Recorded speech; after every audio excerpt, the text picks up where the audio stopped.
let's do a hair growth spell.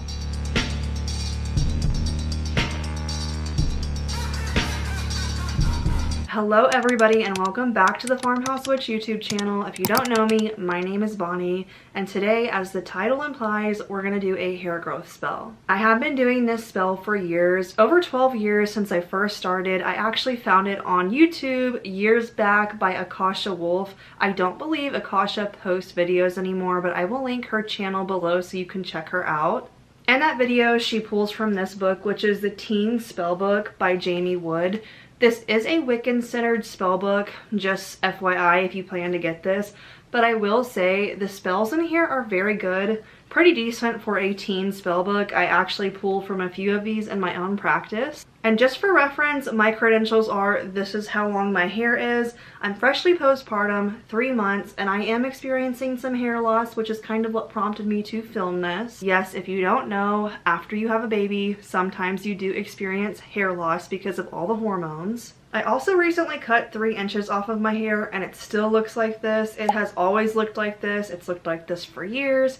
And I do give credit partially to this spell and partially just because I take care of my hair. I feel like that's common sense, but I'm always saying common sense isn't so common. Spell work 99% of the time works within the realm of reality, and what I mean by that is you have to be taking care of your hair for this spell to work. If you're not doing your part or taking care of your hair, you can't expect it to grow. That can be said with literally anything in magic. There's no point of doing a spell if you're actively doing things to hinder that spell from working. Alright, now that we've gone through those disclaimers, let's go ahead and flip the camera around and get started. Okay, you'll have to pardon the mess because I do have some actual spell work going on, which is why this part is covered.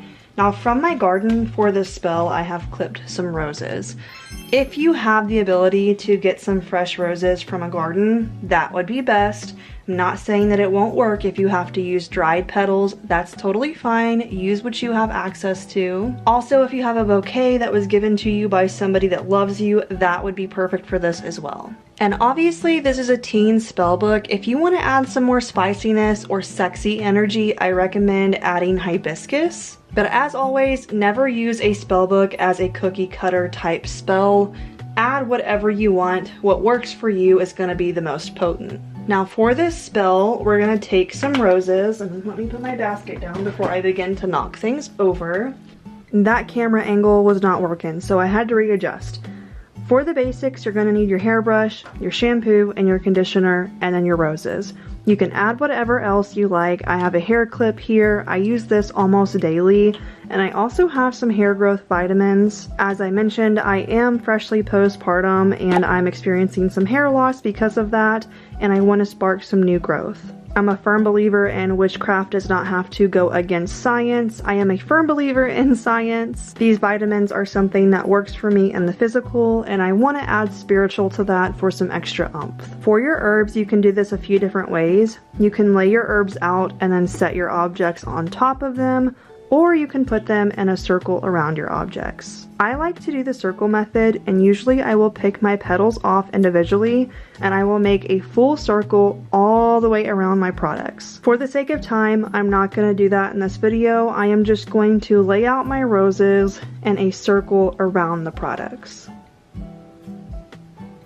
This is not a complete circle, obviously. Like I mentioned, I would usually take the petals off and make a complete circle. As for the enchanting itself, I like to put my hands over my objects and I will enchant until I feel that I've built up enough energy, and then I will touch my objects physically and push that energy into them. And that's how I end the spell. I'll put the enchantment on the screen so you can use it. Feel free to change the words. Aphrodite, Adonis, deities of beauty and love, bless this brush with the gentleness of a dove.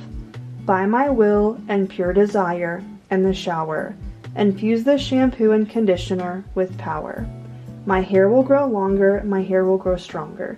My hair will grow longer, my hair will grow stronger. Again, the way I do it is I will build up the energy until I feel like it's at its peak, and then I will push that into the objects, and then they're charged and ready to go. I will say hair growth spells are some of my favorite things to do with beauty magic in general, so if you want more videos like this, definitely let me know. You can also craft yourself a hair oil with rosemary. I grow my own fresh rosemary, but rosemary in general is great for hair growth. I will say for my own personal use in general, I like to touch my hair and enchant it. So I have certain things that I will say and do while I'm brushing my hair, oiling my hair, etc.